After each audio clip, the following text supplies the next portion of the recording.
আচ্ছা, সত্যি করে একটা কথা বলো তো, এই ডিজাইনটি তোমাদের কাছে কেমন লেগেছে? আমার কাছে তো অনেক বেশি ভালো লেগেছে। চলো এক নজরে দেখে আসা যাক এই ডিজাইনটি আমি কিভাবে তৈরি করলাম। ডিজাইনটি তৈরি করা খুবই ইজি, জাস্ট একটু তোমরা মনোযোগ সহকারে দেখো তাহলেই বুঝতে পেরে যাবে। এই ধরনের ডিজাইনগুলো কিন্তু ব্রাইডাল ডিজাইনের ক্ষেত্রে খুবই প্রয়োজন হয়। এমনিতে সিম্পল ডিজাইন হিসেবে তৈরি করতে পারবে, অনেকটা 3D লুক দিয়েছে ডিজাইনটিতে। তো এই ডিজাইনটি তৈরি করার জন্য আমরা যতটুকু জায়গায় ডিজাইনটি করতে চাচ্ছি ততটুকু জায়গা মেজারমেন্ট করে ভাগ করে নিচ্ছি।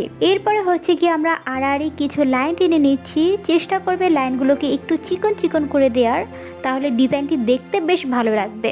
দেন আমরা সেই দাগটির উপর থেকে একটি ঘর বাদ দিয়ে আরেকটি ঘরে দাগ দিব। এভাবে করে এই স্টেপটি ফলো করে আমরা পুরো ঘরটি ফিল আপ করে দিব। ডিজাইনটির এই লুকটি দেখে আমার কাছে মনে হচ্ছে যেন অনেকগুলো ইট একসাথে সাজিয়ে রাখা হয়েছে। তোমাদের কি মনে হচ্ছে বলো তো? যাই হোক, এরপরে হচ্ছে কি আমরা সেই ঘরগুলোকে এক সাইড থেকে এভাবে করে শেডিং করে দিব টেনে টেনে।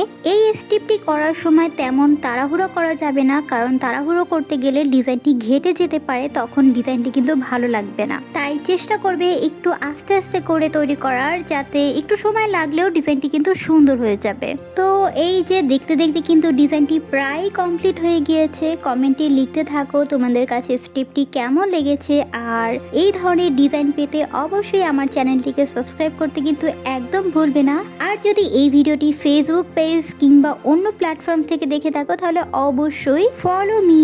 তো ডিজাইনটি কেমন হয়েছে অবশ্যই কমেন্টে জানাতে কিন্তু একদম ভুলবে না।